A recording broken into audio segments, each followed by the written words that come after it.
Sylvie of the multiple award winning The Queen Sylvie Show. You want to expand and get noticed? Then come outside your box and into our world. Internet advertising has a real impact on global awareness and even sales, so let's make an impact together. Offering for a limited time advertising and sponsorship packages that excel your purpose. So contact Queen Sylvie or Smooth Tim for the exciting opportunities that awaits. Yeah. The Frida's Cleaning Service is a small family-owned business established in 2003. With over 17 years of professional, high quality, and greatly satisfied service, the Frida's Cleaning Service will get the job done. Specializing in sanitizing your home, business, post-construction, and commercial cleaning, no job's too big or small. See for yourself and give us a call, 567-249-9172. La Frida's Cleaning Service. Our reputation is always spotless. It used to be hard for this family to run and play in their yard. That big pooch left its business all over. Dad would spend his time cleaning up puppy messes. Now, I make sure the yard is clean so they can play without worry. Yes, there really is a poop fairy.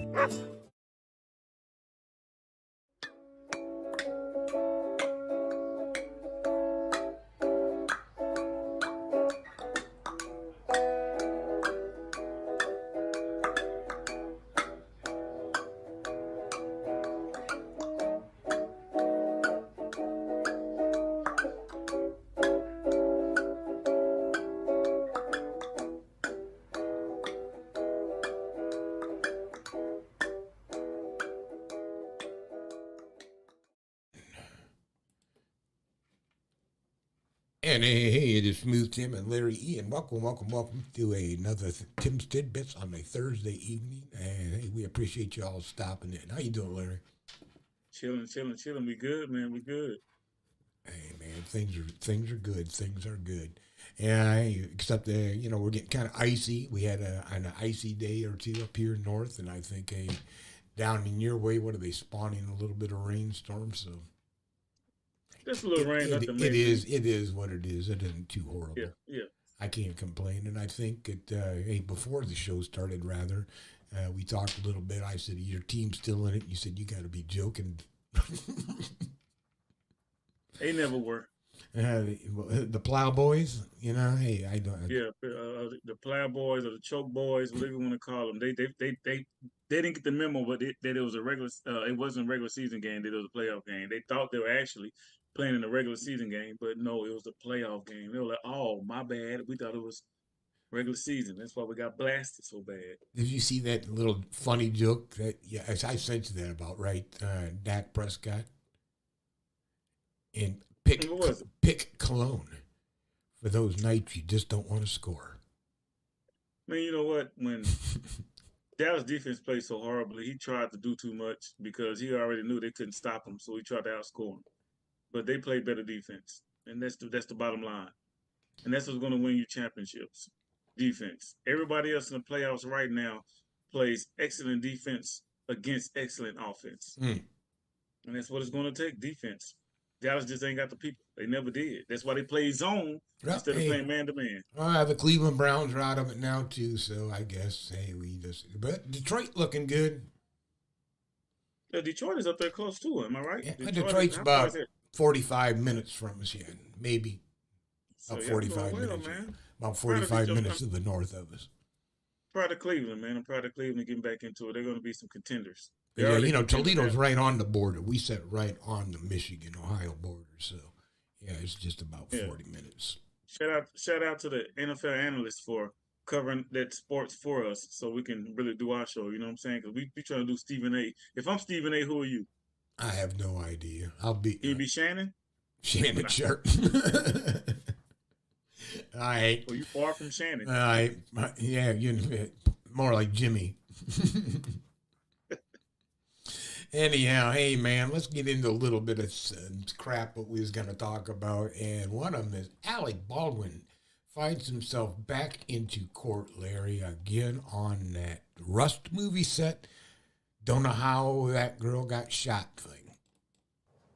Alec Baldwin once again facing involuntary manslaughter charges for his handling of a gun on the set of the movie Rust that killed cinematographer Helena Hutchins. A New Mexico grand jury says the actor had total disregard or indifference for the safety of others. Since the shooting more than 2 years ago, the case against Baldwin has been a legal roller coaster.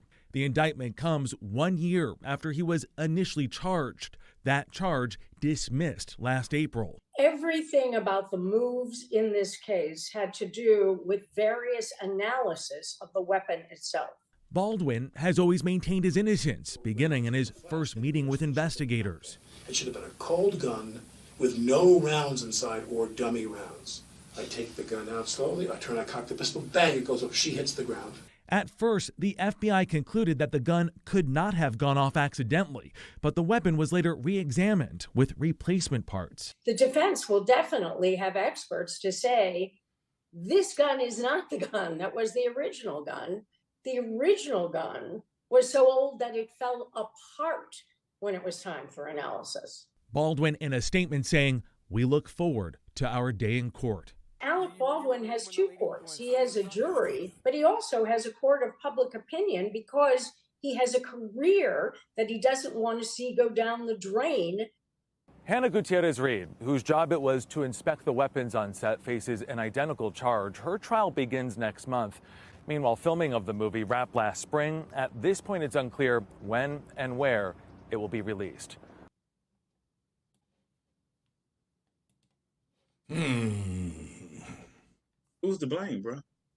Well, I mean, again, just how you and I are very proficient at weaponry. I said, can I assume that you was in the military, I was in law enforcement, but that's all we need to say. I don't know of any gun that just goes off all by its frickin' self. Okay, but the thing about it is, who's in charge of props? In charge of it? No, I don't. A gun doesn't go off unless you. I mean, his claim that all of a sudden he just, it just boom. No, Alex, come on, no. But what's the motive? For one thing, it's got to be a motive. Why would he want to kill her? Would they have? I don't believe that he did want to kill her. I just think that everybody was negligent as hell.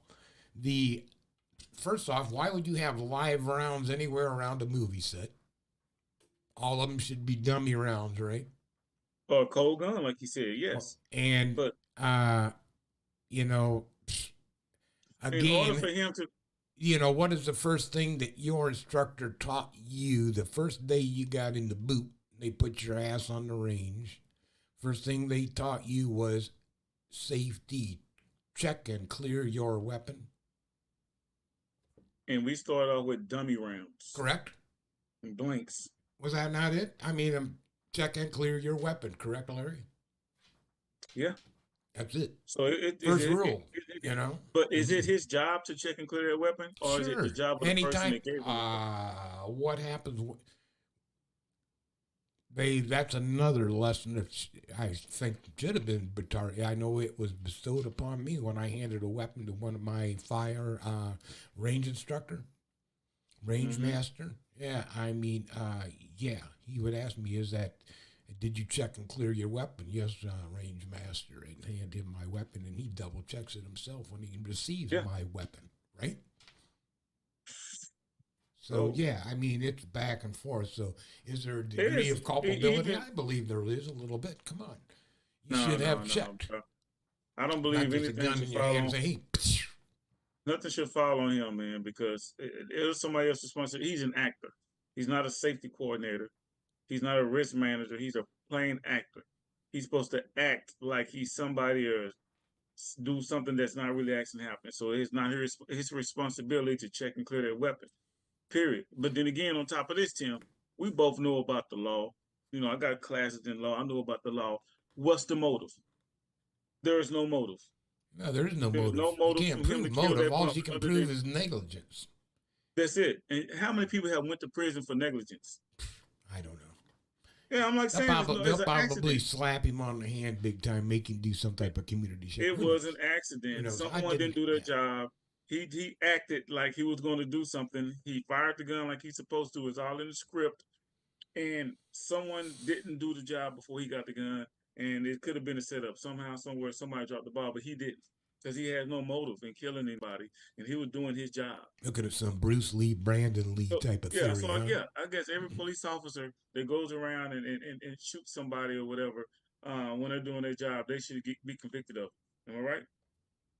So that say somebody come out and it's a shootout, police officer shooting back. Not somebody's innocent or somebody that's minding business. Say it's a shootout. The police officer kills the guy that's shooting at them. Should the police officer go to prison for doing his job? Should he? No, he's doing his job. Mr. Baldwin was doing his job by acting like he was going to shoot somebody. That's his job. He's acting. There was an accident. He has no motive. If they develop a motive, then yes, he should go to prison. If it's some kind of a hidden agenda or some kind of something that's a Score to tangible settle type of shit. Yeah. Yeah, someone knows about, and then he was like having an affair, and then this, and they pulled that up, but there's no motive, bro. It's an accident. Well, hey, I'll tell you what. Let's move on up north of Los Angeles, and we're in Arizona. I guess that's where that happened, right? Up in the a little bit north of Los Angeles, lays a city named Bakersfield, and in Bakersfield, these cops seem to be thinking something's a little funny. That's right. Several people have come forward with the dash cam videos showing multiple BPD officers shining their spotlights into moving cars. After one man posted his frustrations to Reddit, his post became a platform for others to say it happened to them as well. Just huge blind light right there in the middle of the turn. A video of a BPD officer using a spotlight at a sharp turn went viral after Christopher Marquez posted it to Reddit to explain just how dangerous the action could have been. Just in the middle of that 270-degree turn, there was a bright light that was shined at me, and it was the BPD using their spotlight to illuminate my vehicle. Others claim online that he's not alone, with multiple videos surfacing of similar instances. That really kind of was off-putting for me in a very dangerous situation. Vehicle code 24404 section E states that no spot lamp when in use shall be directed as to illuminate any other moving vehicle. However, that law does not apply to police vehicles. Sergeant Andrew Tipton recognizes that the department could be using too powerful a light source. We've gotten complaints about these spotlights before. We'll look into them, but technology has changed, and these lights are brighter than before, and we as a department need to adapt as well about how we're using these tools and what we do with them. Tipton says police use these spotlights to conduct investigations. At night, it's hard to see into cars, and there could be many violations happening that officers are looking for. Now, from speaking with others that this has happened to, it has also made them swerve, thinking it could be an oncoming vehicle due to the angle of the spotlight. Now, BPD acknowledges that at certain turns and intersections, a spotlight could be very dangerous. They are further looking into spotlights being used and the instances necessary when using them. Alex, back over to you. Yeah. It's crazy. I couldn't imagine getting that when that video of that guy's camera, that flash of light that would stun you. And I could see where that could cause a traffic incident. Yeah, how did I know it wasn't an alien? It was an alien at the mall. How did it wasn't an alien driving by the police car? Yeah. It was Spotlighting people. Could have been Elf. No, you know, when they said first I was like, they being petty. Then I thought about it. What if you did think someone's coming to your lane and you swerve and hit someone or hit another car? That's dangerous, man. Oh, yeah, and I find that kind of ironic, the way that statute or code or whatever they have in that city is written, that it precludes police officer law enforcement. So I'm not shocked. It's so many laws that protect police officers and protect government officials that don't protect regular people. I'm not even shocked. That's a double standard. So. I mean, that keeps you from. They may do that because of spotlighting animals. You spotlight, fox and deer, and they'll just stop dead in their track, right? You know this. Yeah, but then that's the easy way to get them. It doesn't make sense because if you're gonna spotlight somebody, why you just do it driving by? What that fast? What can you really see that fast? Like you just fucking with people. That's all they're That's doing. what I believe it to be. I mean, yeah, what are you going to see that there was that quick of, yeah, can you really count occupants or tell, well, it was a black driver, that's what we're looking for, who knows, right? It was a car full of Mexicans, okay, something like that. Car full of Mexicans? Yeah. So, by the border or something, yeah, it's too many Mexicans in the car. Turn around and check this shit. Yeah, but wait a minute, it's 5 brothers. You know, that's up north of L.A. They've already way past the border by then. You know, they don't.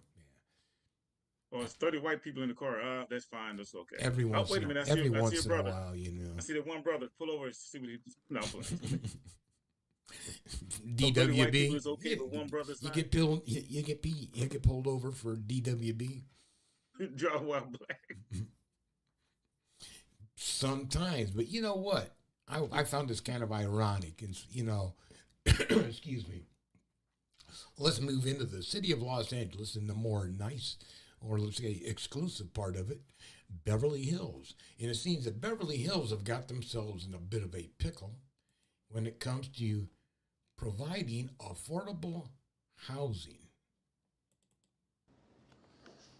Yeah, for more than 50 years, California has required cities to have a compliant, affordable housing plan. A recent lawsuit, though, argued that Beverly Hills was shirking that law, and a judge agreed. If you live in Beverly Hills, put down the hammer and unplug the power tools. A Superior Court ruling has slammed the brakes on most construction permits in the city. Judge Curtis Kinn dropping the hammer on Beverly Hills, determining it has consistently failed to plan for enough affordable housing. Right now, it doesn't affect anything that we're looking at, although we have heard from some of our architects about some upcoming projects that they're looking at for renovations that could possibly be, you know, under that moratorium.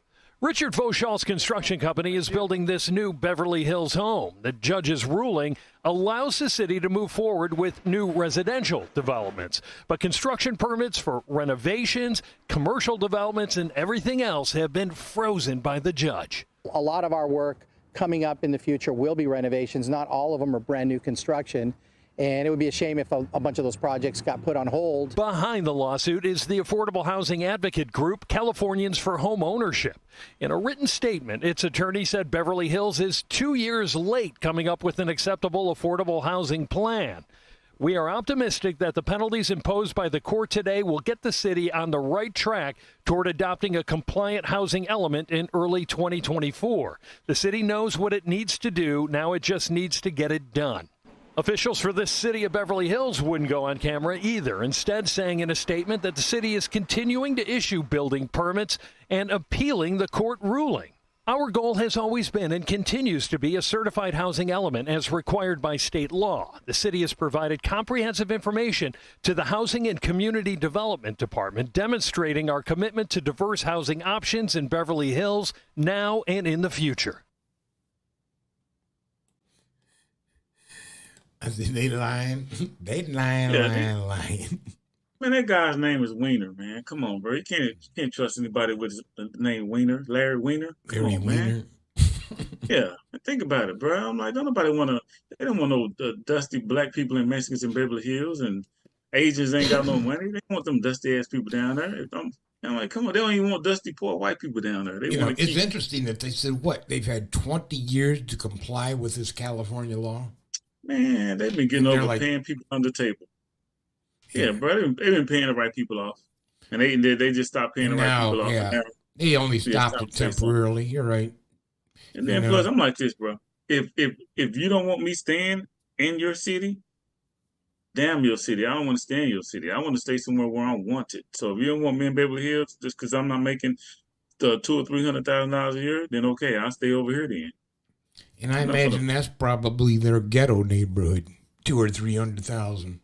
Yeah, that's the hood. They're like, that's hold the on. hood. What you only make? What 300,000 a year? Shit, you only own one business? Okay, you can't stay around us. Huh? You only got one hit number one. Listen, you only got one number one hit song. No, you can't stay in Beverly Hills. You got to have at least 5 number one hit songs. Now You've been to 2 movies.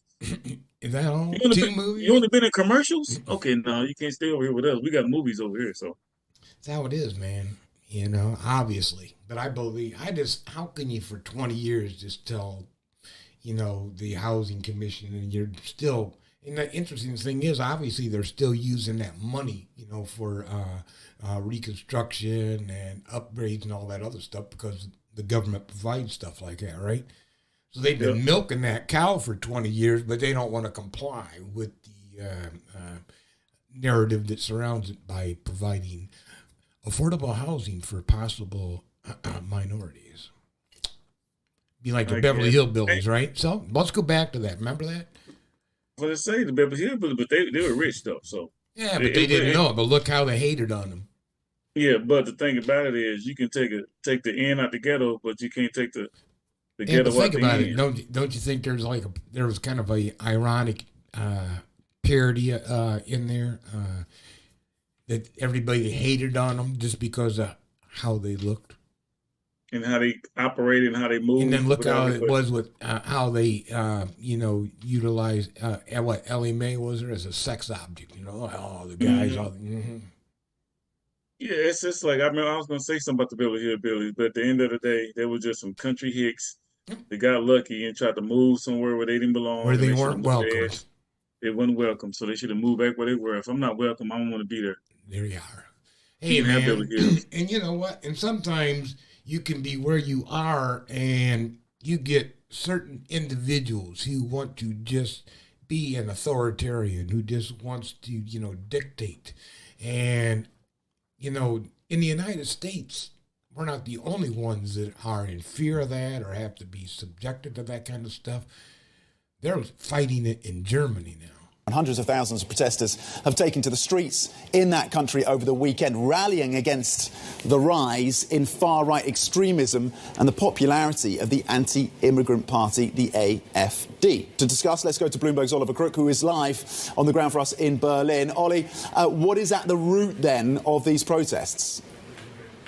Right, so really the spark that set all of this off was this meeting that was reported upon just 2 weeks ago. It's a meeting that took place in November. It was attended, we understand, by senior members of the AfD, but also of the CDU, we understand, where this discussion about a plan to re-migrate people out of Germany, this is the term that they're using, was discussed. What does this actually mean? So they're talking about, yes, deporting illegal immigrants, but what they're also talking about is moving people who have legal immigration status within Germany, and even people with German citizenship who have not, quote-unquote, assimilated enough. Now, we should say the AfD has stepped back from this. One of the people who attended this meeting allegedly has stepped down. But what this has unleashed in Germany is really some of the echoes of one of the darkest periods of German history under National Socialism and people taking to the streets. And the reason you have the spark on one end, the powder keg, is how popular the AfD is. You see it right there, 23% of the vote nationally. So for many people in Germany, this is a question of a threat to democracy is the kind of terms that they talk about this in. And really, they see no place in mainstream politics for the far right. But what do these protests actually achieve? It's not really going to change the minds of people who already know the taboo around this, who are deciding to vote AfD. And the other thing that has been discussed in part at some points is banning the AfD, which there are provisions to do in the Constitution if a party is a threat to democracy. But if it's not, which is what the AfD would say, then you can't really just go around banning parties that you don't like what they're saying. And this is at the root of a tension that is growing more and more within Germany.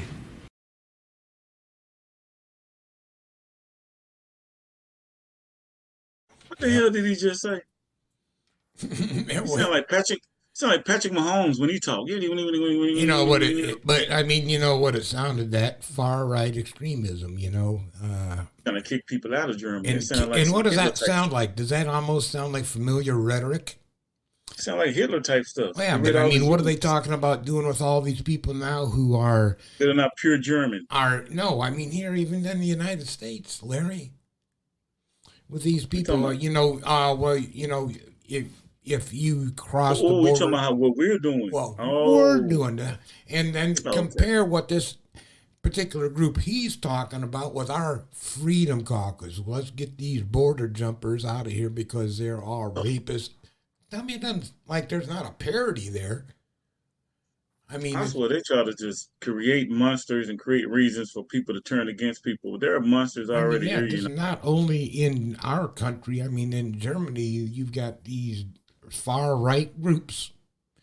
Ours happens to be the Freedom Caucus. Theirs in other countries go by other names.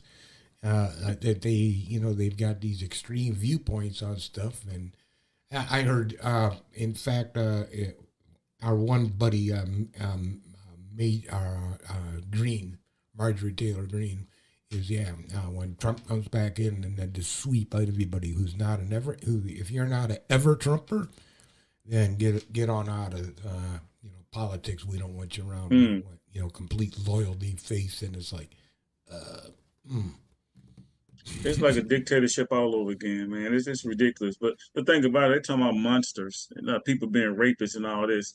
Look at our politicians and all these people who got in the higher offices. They're intertwined with all these illegal dealings and things behind closed doors. Jeffrey Epstein's and all these other type all that individuals. crap, man. I'm like, all man, these rich yes. folks got so much time on their hands. They're indulging into all kinds of criminal activities, and no one's saying nothing.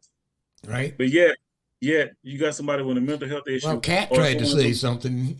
we talked about you got people with that. mental health issues, or people that are just trying to survive and make it, or you got true people that are just predators. But they really don't have an opportunity and chance to fix themselves because of money. Those people do, which are a lot of those around our country and creating all this controversy and havoc. So it's just ridiculous. It is. It is. But, and we know now also, let's see, here, 2 nights ago would have been the New Hampshire primaries, the first primaries. And, that's how that goes. But before that was the Iowa caucus. And we talked about that show before, and I was like, what do they do in a caucus, and how is it done? And, how do you, when you caucus and you got the guys standing up there, rah, rah, rah, for your candidate and this, that, and then you throw your vote like into a popcorn bucket or something. I mean, I don't know. Check it out. We weren't so far off with thinking that that's crazy. The Iowa caucuses have this hold on the imagination of the nation's political reporting class because it's an open, frequently messy experiment democracy, not to mention, for TV networks, you can actually point a camera at what's going on. After the Democratic Party's debacle of 2020, where there were delays in the count, the top vote getter won fewer delegates, Democrats have just gotten rid of the whole thing. They're just going to have normal mail-in voting, which honestly seems smart. Not many people are up for joining the gaggle in this specific hour of the night, even when it isn't snowy and below freezing. But the Republicans have kept their caucuses, and there's a, cheery civic informality to it all. Even though it's not an official election run by the state, it's a party function. It's being run by the local Republican Party. There's something, downright Rockwellian about the scene. You got people trudging out in the snow, and they all get in the room together, and they talk, and they argue, and they consider the issues and the candidates. And then they caucus like this. This is the voting method. They are putting votes into a brown paper bag, passing it around. Just stuff it in there, keep it moving. Don't like grocery bags? Maybe prefer popcorn buckets. DeSantis, Haley, Trump. That's it. And if that's not enough transparency for you, try this gathering, where they walk the aisles to grab ballots and then stuff fistfuls of votes into clear Ziploc bags. Can't get more transparent than plastic bags. Now, to be clear, I don't personally have an issue with any of this. I do not think people are going to abuse the grocery bags and the popcorn buckets in the system. But our friend Elie Mystal makes an interesting observation. He posts, "This is what voting looks like when white people know only white people will be allowed to cast ballots."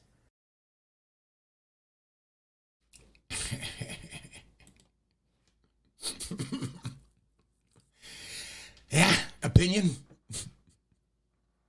I didn't see no brothers and sisters in there. I didn't have to say it. He said it for me. Because I don't want everybody thinking I'm coming off as a racist. But I saw that. I mean, what prevents anybody from just grabbing a whole handful of the crap and just throwing it in there? Or what kind of voting system is that? Man, there's no quality control involved. They could take a bag that's already filled with something to store, sprinkle fuel to everybody else in there, and they have the bag already set up. Ain't nobody gonna say anything. Especially if they already got together and said, we like Trump, or we like so-and-so, or we like so-and-so. They all in there together. I'm like, come on now. That's a scam. I wouldn't trust none of that. There's not enough diversity in there. Yeah, a kind of almost an unsupervised or semi-supervised. That's so easy. Yeah. That's too easy Let's to call it manipulate. semi-supervised. And no, it's not supervised. I'm gonna tell you something, bro. It's just like having a room for the black people, and then you got a black candidate running. Who you think they're gonna vote for? The black dude or the black woman? Even. Oh, come on. Yeah, I'm like, is this You trying to paint me now? into a corner? Yeah, like now you got mostly white people in there. All of them love Trump. Okay, the other candidates are not black, so if it was a black candidate, he probably wouldn't have gotten the vote. But you can tell they're all older, and the thing about it is, everybody knows white people. Now I'm just saying this is what I learned. This is history. This is real.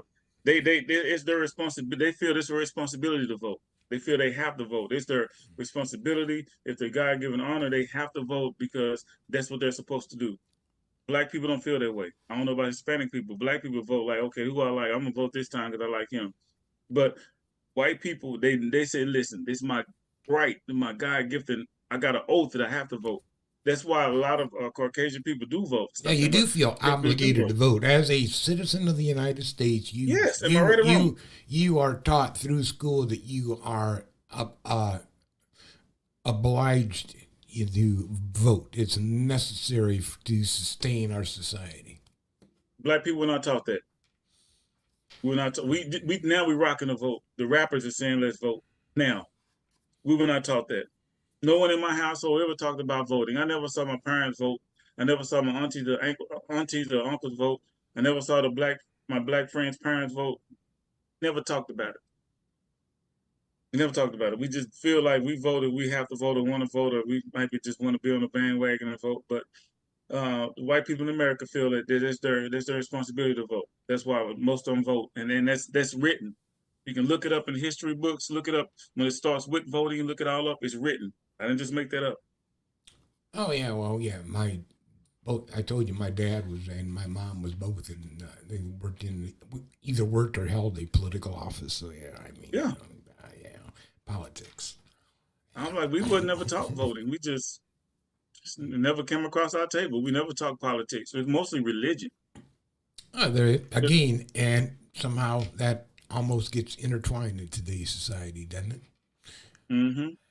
And speaking of that, speaking of religion, remember last week we had that, and God made the world. Or the world needs a savior. God made Donald Trump, and and God made. That he put on his Truth Social thing. That's his network because he got off of Twitter, which is now X. Twitter's now X or whatever it is. Yeah, right. I got that right. So anyhow, apparently I came across this thing and said Trump was all steamed up about this video because he did not appreciate the parody of what his hard work of how he was actually the savior of the world, and some other people made a parody of his savior of the world video. And on the 8th day, God looked down on his planned paradise and said, I need a man to test the will and goodness of a free people. So God made a dictator. God said, I need a man who failed in everything but theft and broken promises to live in a golden palace and convince the poor he serves their needs. So God made a dictator. God said, I need a wicked man to lead the common folk with hatred and fear. So God made a dictator. God said, I need a corrupt man who is above the law and immune from justice. So God made a dictator. God said, I need a man who will use violence to seize power. So God made a dictator. God said, I need a man whose followers will call black white, call evil good, and call criminals hostages. So God made a dictator. God said, I need his political party to obey without question, and the press fear his wrath. So God made a dictator. God said, I need a cruel man who uses his power and position to punish and harm his opposition. So God made a dictator. God said, I need a man who breaks the faith of even his most godly followers and leads them to idolatry. Place him above me. So God made a dictator. And then God said, I sent this man to test you, and until you cast him down, you have failed. So God made a dictator.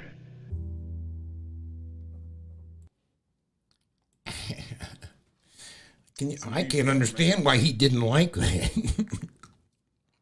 I can't understand why he still wants to run. I can't get it. I'm like, all this negativity, and you have to have a big ego to still want to be president of a country that that has aired your dirty laundry. It's out there. He's aired out. And like it ain't like he's like a clean cut, smart, supportive, empathizing man or whatever that donates money. He's just a selfish ass prick. No, I go back to, again, when he was in business, in the way he treated people on his game show. What was the name of that? Billy Bush or whatever that guy was, where he was on the, bus with him, and he's talking about, the inappropriate things you can do with women and just get away with it. And then obviously he's got all these women that are suing him for what? Either, gross sexual imposition and or rape, and you've got, porn stars accusing him of the same thing. So on and so forth, in his business, and he goes bankrupt and he doesn't pay people, and you've got this. I mean, the rhetoric that comes out of his mouth. And to think, I believe he instigated, part of that January 6th. He could have prevented it, but didn't. If a porn star snitches on you and try to take you to court, that means you just trash. A porn star? How they gonna say, hey, well, when I had this thing in my hand and his penis in my mouth, he grabbed my butt. I'm like, come on, bro. Like a porn star snitching on you? So you jacking him off with one hand and then telling him with the other hand. I thought it was funny that she said it looked like Mr. Toad and he wanted her to spank. Yes, right now I got his thing in my hand right now. I'm tired of this shit. He's over here doing me wrong. It's look, want to take a picture of it? Click. Yeah, that's it right there. That's his Trump stick. Yes, he's just a bad. He doesn't belong at all. Yeah, I think he belongs on television. He belongs in business where he was, do his things. He's not a man of the people or for the people. I know DeSantis dropped out. Haley got her butt kicked around a little bit, and but I mean, but don't they have to go through every state in order to decide? Yeah, because they go down to South Carolina, I believe, and that's where she's from, right? Something like that. See what happens next. That's like in a month, though. It's still early. Yeah. If the guy would just get in there and just do it right, and if everybody wants so racist and all this negative narratives and all this controversy going on, I'll be cool with the guy. But he's kicking up too much dust, and he's worrying people. He's stressing people out because we don't know what he's going to do. All we know is that I know a lot of crazy ass white people love Trump, and a lot of racist ass white people love Trump. I'm tired of dealing with that shit, man. Yeah, and a lot of it, has to do with, I think, you got the underlying fear of, being what is it they call it, the great takeover? Yeah. Where, women, Mexicans, blacks are going to be, outnumbering me, the white man, blah, blah. Come on. When this country was established, Mexicans were here. Native Americans were here. Black people Africans were here. We've been here since day one. So how you gonna make America white again? How you gonna do it? It never was. And that's not actually a joke, but I mean it is kind of, Hey, black people were imported with like everything else in the United States. They started bringing in product. They started bringing in black people to help deal with it. The biggest commodity with building this country was the people. Just like right now, they still trafficking people. People are way more important than money. And they're still doing that same thing, huh? Yeah, isn't it amazing? You can't make money without the people. You can't do. I don't care what IT, artificial intelligence, or whatever. You can't do anything without a person creating it or developing it or making it move forward or fixing it. Period. So we stuck with each other, black, white, Mexican, Indian, whatever the hell we are. I know we all treat each other like dirt. Stuck with each other. It's been that way since day one. Hey, you ever, sometimes people get into a pickle, and especially when it comes to what you go to I call them like a secondhand car type of shop where the corner lot, or just in this particular case, it happens to be we buy used cars.com. I've seen that along the highway, but I mean, I'm not sure if I would want to visit this one. That's the top of my head. That's a shoe print, we believe. There's a close-up of my eye right afterwards. Chad Shipley arrived to this We Buy Any Car location off Capitol Boulevard on January 12th to sell his sister's car, which was in his name. His sister waited in the car while Shipley went inside to ask what paperwork was needed. I was like, I'm not understanding, and about the time he says, do you understand this? And that's when he proceeded to brutally beat me up. Nobody knew this was going on inside this building because the windows are tinted. Shipley says he finally got his sister's attention outside and she dialed 911. Raleigh police and EMS rushing to the scene, but Shipley says even that didn't turn out how he expected. They're explaining to me that until they received the video footage of this, that they're charging me. The initial Raleigh police report shows both Shipley and the worker, identified as Sherman James Jr., both charged with simple assault, but lists the worker's name as the only victim. There's my lip where it went through my broken teeth. I have my front faceplate is completely fractured, what is considered a skull fracture in medical terms. And I have to have plastic surgery. This is right here where I've been referred to a specialist for surgery. Shipley says these pages of medical referrals is only the start to his recovery. As for the investigation, Raleigh police have now obtained surveillance footage from We Buy Any Car. They have retrieved the video and have acknowledged that I was correct and have acknowledged that this changes everything. CBS 17 has requested the video, but police have yet to release it. It's messed up, isn't it? You should have went to CarMax. That you get a better deal at CarMax and you won't get your ass kicked, people. You ain't gonna get your ass with the CarMax. There's too many people in there. You should have went to CarMax. You're going to that ghetto ass hood shit. Whatever that place was, yeah. Obviously, my sister wants me to sell her car, which is in my name. So, which is, where was that at? Because in most states, that's illegal. Yeah. Right? I'm like, have a car in your name that another person at another location is driving all the time, because a lot of times it's got to be an insurance fraud type situation too, because insurance is probably in his name and he doesn't even have it. Yes, it's probably lien on it or something like that. So, yeah, Be like, we'll buy your car, but we're going to whip your ass. That's what happens when you're trying to skate around and get through shit, and you visit the hood and get your ass kicked. Man, kicked and still got the car. He got whipped, though. Lost a couple of teeth. What'd they say? Busted his cheekbone and shit. Guy got him. I'm thinking maybe he just let the guy well out, whip his ass. It looked like he got a little size on him just to get a check or something like that. Like, I'll take this ass whooping for this check, but I guess it backfired on him. Hey, I'm not 100%, man. But people go to CarMax so you can get your ass right, so you don't get your ass kicked. Hey, real quickly, man, let's move on. Let's move on to one of your favorite parts, and that would be our asshole of the week. And what we got is a pair of assholes.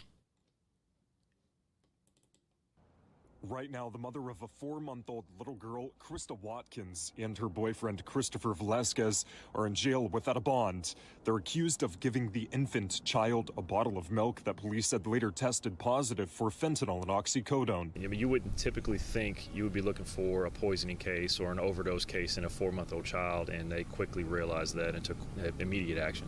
Investigators said they found the bottle when searching the home. The infant's mother, Krista, told police she took a Vicodin and said she wasn't sure if some of the powder got into the bottle. Police also found a baggie of drugs that tested positive for fentanyl and oxycodone. And the house was in disarray. The house was not a house for raising children. It was bad.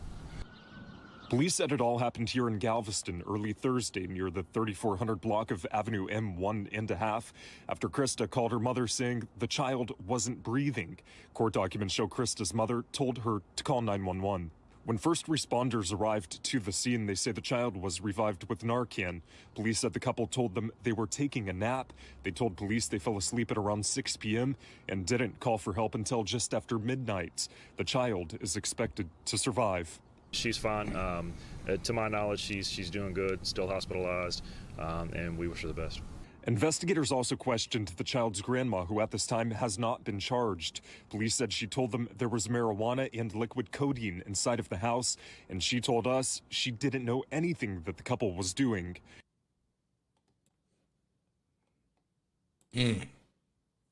But you can't blame the grandmama, the mama shoes, the grandmother, they grown. They over there getting high, getting drunk, whatever. And messing around. See, Yeah, I they find did that on purpose. I just find that behavior totally inexcusable. And and that's when we talk a little bit about whether it be getting some children into adoption or even abortion before you even bring a kid into that type of a freaking environment. But you don't deserve to be a parent. No, they didn't feel like being bothered with their kid, and they drugged the kid so they can go to sleep, and they just gave the kid too much. I'm sure that's probably what it is. Let's put a little bit of this on the end of the nipple. We smarter than we know what's going on. They just bad parents, don't deserve kids, and their kids should have not been here or should be given up for adoption. Hopefully that kid recovers with no serious damages to the brain and find something. Shit, don't give it to the grandmother. The grandmother knew what's going on. Yeah, and didn't say anything. Remember what we say quite a bit? And they say, if you see something, freaking say something. Come on. Would you want to be, subjected to that as a baby? To no control of your own? That's kind of like just saying it's okay if somebody's being sexually abused, somebody's being, physically assaulted. You just don't say or do shit. You're just as bad as the person who's, transgressing against another person. Sad, man. Sad, very sad. Anyhow, hey, that was sad. But dang, and I hate to be sad about that kind of stuff. I mean, that's the facts. Yeah.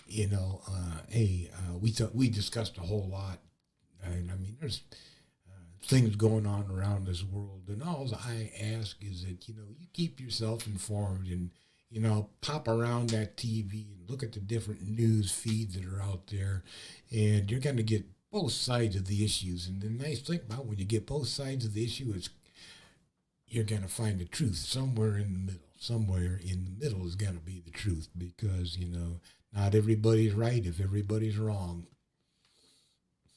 If you ever heard that old Buffalo Spring, what is that? Buffalo Springfield song. Yeah. Something going on here. And hey, nobody's right if everybody's wrong. So, hey, listen to both sides of that issue. Keep yourself educated, people. That's all I'm saying. And know we care about you. Right, Larry? Right. And I care about you being in shape also. LRE Fitness Solutions. We keep you moving. Check me out on Facebook and IG. LRE Fitness Solutions. We keep you moving. Usually I give tips to like the people that are getting trainers or training, whatever. I'm going to give tips to trainers. If there's a trainer out there watching, if you're a personal trainer or a fitness coach or whatever, it's some business advice. Very good business advice. Don't price yourself out the market. You're starting off. When you've been doing it for a while, you build clientele, you got a lot of reviews, you got a lot of clients, you can kind of jack the price up a little bit. Listen, when you first starting off, don't be over ambitious and jack the price up sky high if you don't have anything to back it up, like reviews or results from other clients or testimonies. Start off you can start off at $30, $30 to $35 per session, maybe throw a little extra time in there. And make sure you provide results, and then you give them results, and then you bring the price up a little bit, So, like I said, if you start off, go too high, but don't go too low. And then when you get results, testimonies, clients, then you can jack the price up. LRE Fitness Solutions, we could keep you moving. Don't price yourself out of the market. Facebook, Instagram. I almost messed up my pitch. You don't want to do that, man. Hey, anyhow, man, you got tips from me. You got tips from Larry. Don't price yourself out of the market, people. Keep yourself reasonable, and that's in everything that we do. Yep. You always ride in the middle of that wave, and you're probably going to go the furthest. So, hey, enjoy yourself. We super appreciate you guys tuning in with us on Thursday and enjoying having spent some time with you, and go out and enjoy the rest of your evening until next mean Wednesday? What? You mean Wednesday? Wednesday. What am I thinking? Yeah. You're tuning in on Thursday, yeah. I'm staying. Yeah, they'll be tuning in. Saying, what? Let me get back to. Thank you for dropping in and spending your hump day with us. We really appreciate it. Right, Larry? So until next Wednesday,